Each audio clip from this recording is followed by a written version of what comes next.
Assalamualaikum warahmatullahi wabarakatuh, pemirsa. Apa kabar? Kembali saya Dita Ruspendi menyapa Anda because it's time to talk.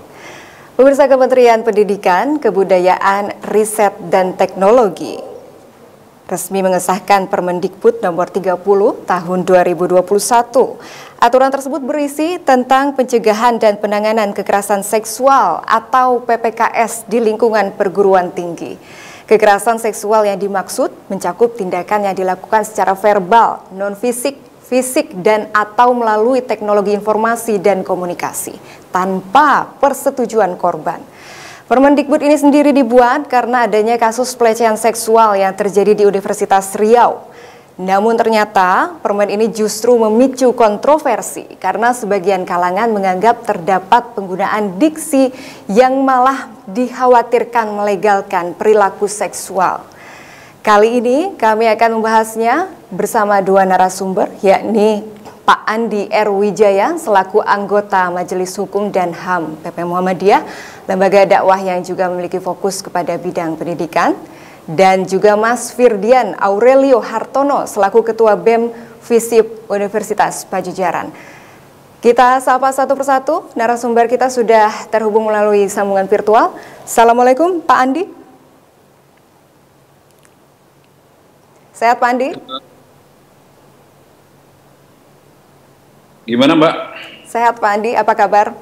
Ya, alhamdulillah. Alhamdulillah. Kita juga sudah terhubung bersama... Ya, kita juga sudah terhubung bersama Mas Firdian. Assalamualaikum Mas Firdian.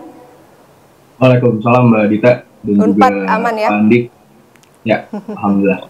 Baik, kita ke Mas Firdian dulu nih. Sebagai seorang mahasiswa, bagaimana sikap Anda atas kontroversi Permendikbud nomor 30 tahun 2021 ini?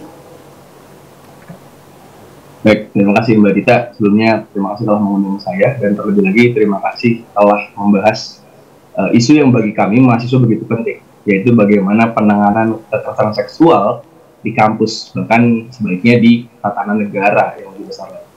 Tapi kalau menyikapi bagaimana kontroversinya, sebenarnya bukan jadi satu hal yang mengagetkan, karena kemudian ketika kami mahasiswa mengawal isu di perundang-undangan, yaitu RUU PKS atau kemudian berganti nama menjadi RUU PPKS, juga sebenarnya kurang lebih penolakannya sama, bahasa-bahasa penolakannya sama.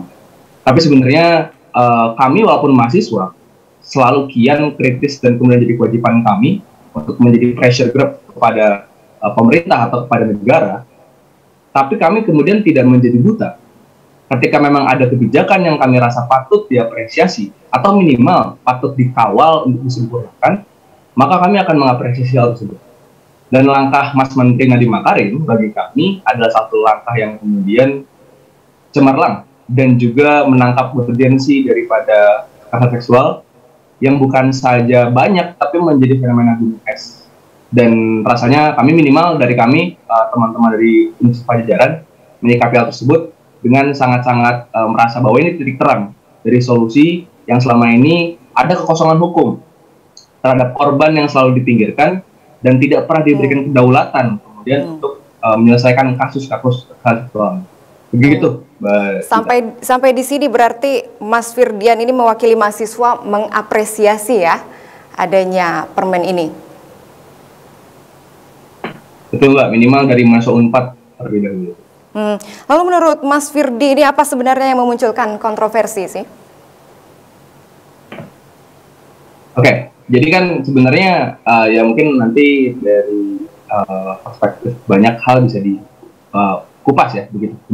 Namun yang kemudian paling menjadi highlight kan kalau misalnya bertebaran di lini masa dan seterusnya adalah dari frasa tanpa persetujuan korban, gitu. Kita menganggap bahwa kemudian ini membuka ruang zina, ini membuka seks bebas yang mana jelas-jelas ini namanya pencegahan dan penanganan kekerasan seksual. Nggak ngomongin soal zina gitu. Tapi ya ini ya wajar sih miskonsepsi kayak gini sudah ada dari zaman ketika RUU PKS pertama kali dibahas sampai sekarang berubah jadi PPKS. Selalu sama miskonsepsi ini, dan kemudian kalau kami di mahasiswa sudah diskusi sejak 2019 bahkan tentang miskonsepsi dan bahkan berbagai kajian akademik tentang miskonsepsi, tentang konsen dan juga seterusnya. Itu, Mbak. Berarti kita lihat sama-sama ya, Mas Firdy, dari 21 bentuk kekerasan yang tercantum dalam Permendikbud nomor 30 tahun 2021 ini, salah satunya berbunyi membuka pakaian korban tanpa persetujuan korban. Kalau begitu artinya jika korban setuju, tidak termasuk tindak kekerasan gitu ya, dan seolah memperbolehkan seks bebas. Bagaimana pendapatnya, Mas Firdian? Oke, yaitu, nah betul, lagi-lagi balik lagi. Ini kemudian menjadi satu hal yang miskonsepsi tentang konsen sendiri. Akhirnya bicara konsen aja ya, itu kan akhirnya begini dulu deh. Permendikbud 30 2021 ini dibuat, bagi saya cemerlang. Kenapa? Karena dibuat dengan perspektif korban. Rasanya kalau misalnya ngomongin begini deh, yang pro atau kontra, saya sama-sama sepakat lah bahwa kemudian kita nggak ingin ada kekerasan seksual meningkat, jangan di kampus, tapi di seluruh lini masa atau kemudian lingkup di Indonesia. Tapi sebenarnya miskonsepsi seperti ini nantinya menghambat apa? Menghambat regulasi, menghambat payung hukum yang selama ini ditunggu oleh korban yang selama ini tidak mendapatkan keadilan. Banyak contoh, misalnya di kampus gitu Mbak ya, ada, dan bahkan kan kalau dari survei Kemendikbud yang terakhir menyatakan bahwa 77% dosen menyatakan pernah tahu atau kemudian kekerasan seksual terjadi di kampus, dan 63% melaporkan kasusnya tidak diketahui oleh pihak kampus. Jadi ada 63% yang nggak dilaporin kepada kampus. Kenapa? Karena memang banyak sekali kasus yang korban itu merasa ketika dia melapor ada relasi kuasa. Aduh, kalau ini dosen yang recehin saya, nanti saya nilainya dijelekin. Nanti orang-orang nggak percaya, malah nama saya yang jelek, malah saya dapat hukuman sanksi. Ini kan konsep relasi kuasa. Makanya kemudian sebenarnya frasa tanpa persetujuan korban itu menjadi poin penting daripada Permendikbud ini, karena kemudian kita berusaha menempatkan permen ini di dalam perspektif korban. Akhirnya kita melindungi korban. Karena rasanya gini, kalau misalnya bicara soal pencurian gitu ya kadang-kadang bisa bicara bukti gitu, barangnya hilang gitu. Tapi kan kalau misalnya bicara soal pemerkosaan, nggak selamanya bisa bicara bukti. Kalau nggak ada saksinya gimana? Masa harus nunggu saksi dulu, baru diproses? Dan seterusnya. Minimal sampai situ dulu sih, Mbak. Bahwa rasanya kita perlu paham dulu bahwa konsep konsen ini bukan tentang konsep sekedar, oh di luar nikah, terus kemudian berhubungan seksual, boleh. Nggak gitu sih konsepnya. Jadi banyak miskonsepsi terjadi, gitu. Jadi selama ini ada relasi kuasa, dan belum lagi nanti ada victim blaming, begitu ya, Mas Firdian ya. Kita beralih ke Pak Andi Wijaya terlebih dahulu. Pak Andi, dalam siaran persnya, saya dengar PP Muhammadiyah sendiri juga menolak ya Permendikbud nomor 30 tahun 2021 ini. Mengapa, Pak? Sebenarnya secara substansi nggak menolak ya. Jadi Permendikbud itu kami bisa menerima. Tadi ya pikirannya sama lah kayak Mas Firdian ini tadi. Jadi Permendikbud ini sebenarnya langkah Menteri Pendidikan dan Kebudayaan untuk melihat fenomena yang muncul belakangan ini ya di kampus di Riau sana akibat adanya pelecehan seksual yang dilakukan oleh oknum dosen terhadap mahasiswinya. Ya itu bagus.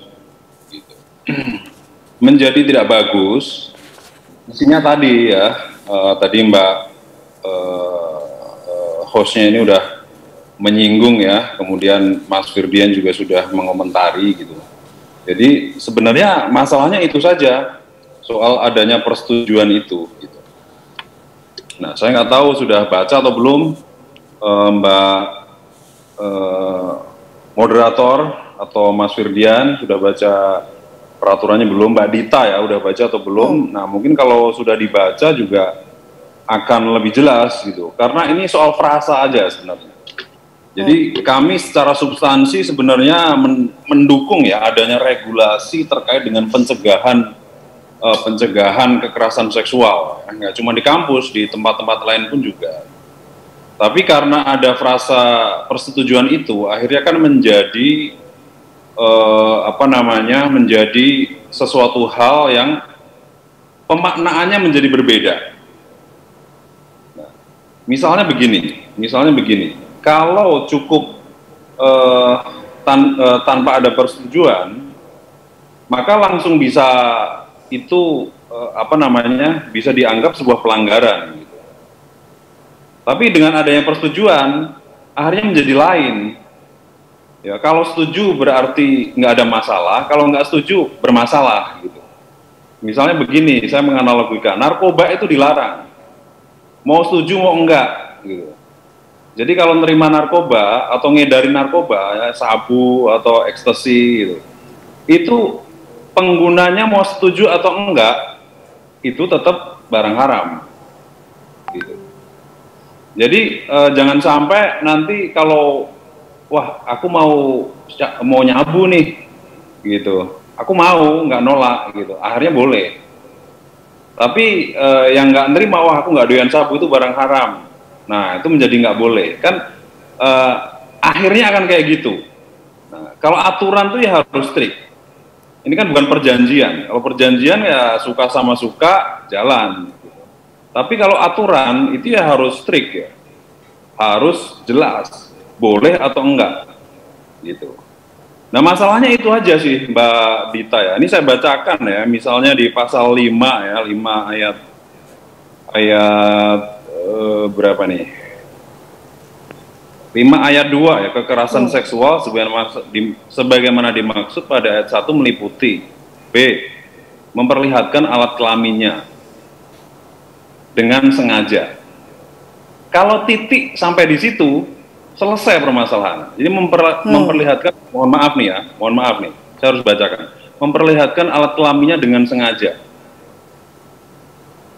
Selesai kalau di situ. Jadi siapapun yang memperlihatkan kelaminnya, langsung dianggap itu kesalahan. Tapi dengan ada frasa tanpa persetujuan korban, akhirnya kan kalau disetujui boleh, gitu. Jadi kalau misalkan Mbak Dita ini diperlihatkan, mohon maaf nih ya, diperlihatkan dari orang lain gitu, kalau Mbak Dita mau berarti nggak ada masalah, begitu. Tapi kalau nggak mau, ya berarti ada masalah, baru nanti dilaporkan. Ini kan rancu gitu. Itulah yang dimaksud kayak gitu, Mas Firdian. Jadi yang dimaksud ada legalisasi itu. Sebenarnya begini, kalau ini tanpa ada persetujuan dicoret, maka siapapun yang memperlihatkan langsung, ini kalau pidana langsung bisa dipidana.